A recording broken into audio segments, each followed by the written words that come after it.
Hey Thomas, how are you again? Jonathan, I am doing wonderful. And how are you doing, sir? Doing good. Great.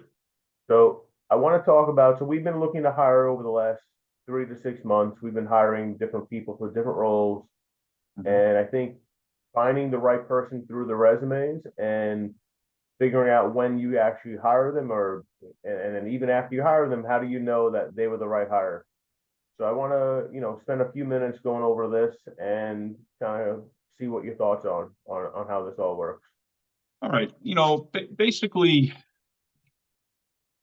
my career has expanded where, I went from like just hiring sales reps and, then we starting companies, then we're hiring, people in other departments. And now basically I've elevated where I'm just hiring like a lot of C-level people and on that end. So that's where I sit pretty much today. But, just to get into the basic form where it's, just a business you're starting out, or you might be pretty much your infant stage within the first 3 years. We can concentrate in that matter because I think that's, probably a good percentage of our audience right now, especially the way the workforce has been over the last few years during COVID. We're starting to see things change because there are a lot of job openings. People are losing their jobs. So now there's a lot more resumes coming in the door for positions.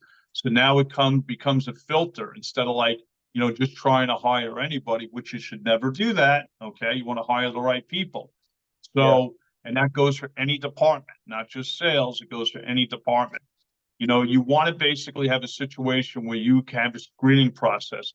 So, what type of screening process do you have in place now with your business when hiring people? Well, we use Indeed for all searches for new hires, and what we see, like from the last few weeks to previous few years, I mean, there are a ton of new resumes that just come in on a regular basis, and it's a daunting task going through hundreds of resumes for one position, right? So it's Mhm. even, a lot of times people will just find who they think might be the right person, but you really have to what are the job responsibilities that you need them to have? What skills do they need to have? Do you have a requirement that they have any kind of education in the background? We are always looking for obviously the people that have the right skills, the right experience, whether it's a sales position or it's a internal, marketing strategist, whatever it may be. We're always looking for the person that has the experience and the skill set. So we go through all resumes, seeing what kind of experience. However, half the times, I would say 50% of the resumes you get are just nothing related to the job. People just hit that, apply, apply, apply button. So you're wasting, a bunch of time just going through resumes of people that are overseas because now everyone thinks that remote work is the only way to work, which is, you know, remote work is great. You can do a lot of what we can do is remote as well. However, we're looking for someone, let's say in New York, so remote may not be an option for right now. Mhm. So you can get 20-30% of the resumes out just because they're overseas. Another 20 to 30% are just people that have no experience in what we're looking for. We might be looking for a digital marketing strategist, and I'm not joking. We'll get people that say that their experience starts and ends at a cashier. Nothing Mhm. wrong with that, but that just doesn't fit what we're looking for. So it does take us many hours just to find the right people to even message, right? Mhm. So we go through that, we filter through all that, we talk to the people, and then even after that, they might have everything perfect on their resume. They may have done a perfect job on the interview, and then we've seen on many occasions they come in the door, and obviously we give them a few weeks to try, make sure that they have what we need, and again, probably we're at a 50% threshold that half the people just come in the door, don't have any experience, even though the resume says they did. So we're trying to filter that even more. We're checking references, we're calling their old employer, making sure that they have the experience and have the title that they had in the past job that they may have had to do those employment checks because people uh, can't come in or they shouldn't come in with the experience or without the experience, and then they waste my time, our time, and their time. So And we're, you wasted money too because of the onboarding of that new employee. Let me ask you this question. Do you actually use word filters when you're looking for a certain position that you're hiring for? Like you have Indeed. Are you like scanning for certain keywords? So if those keywords aren't on there, not to look at that resume? I mean, yeah, we're like if we're trying to hire like a Google ad strategist, right? Someone that Okay. knows Google ads, we'll make sure that they're Google, we'll read through it obviously. We'll make sure that they're Google certified, so they passed all the tests with the Google ad program. Because if we're looking for someone that knows, and can understand and be a influence for us in Google, they need to have that certificate.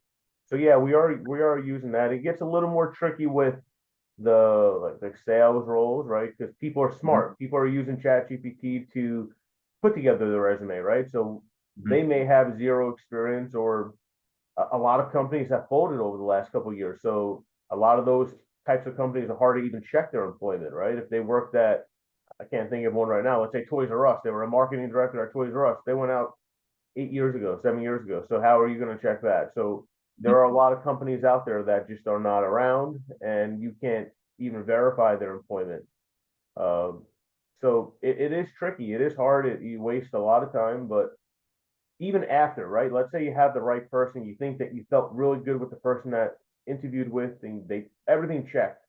Even Mhm. after, what are we doing to ensure that they are doing what they need to do and they have the experience and they're setting goals? We're setting goals for them so they can actually be a successful employee with our company. Okay. Um, we're trying to do all that. We're seeing, we've made some really good hires over the last year or so, but Let me let me let me ask you this question, not to interrupt you, but so our viewers and have a little bit more understanding. What are you seeing the average? What's the page length that you're seeing in resumes right now? How many pages? 2 to 3. Okay. I have a friend of mine.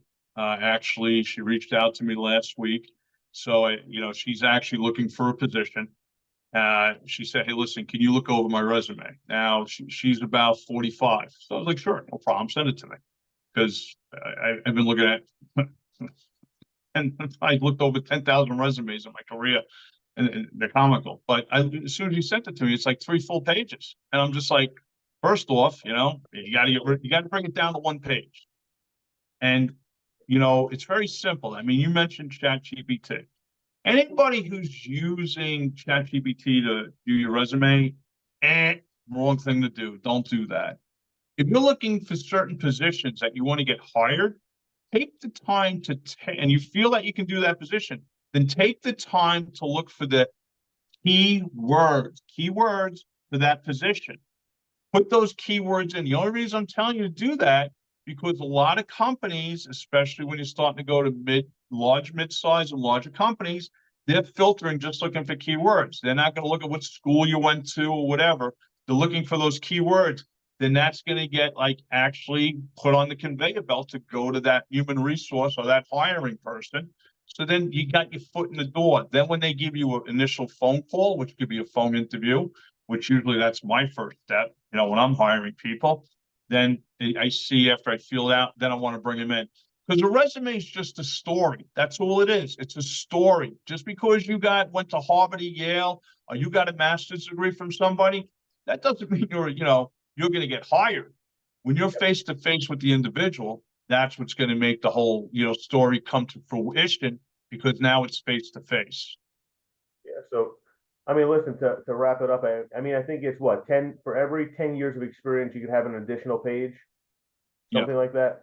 But keep your resume, to the point, focus, like Thomas said, put the keywords that you want to be related to. So if you want to be a Google ad specialist, make sure that something of that sort is in your resume. Because Indeed and all the other career builder type search engines out there, that's how they pull resumes, by what you have in your, what keywords are in your resume. So Yeah. um, And sweet and to the point. It's like an elevator pitch. All right. And hopefully this has been very informative for people, some creative knowledge for you. We ask that you hit that like button. And if you haven't subscribed, please subscribe. Everybody have a terrific week. Take care. take care, guys.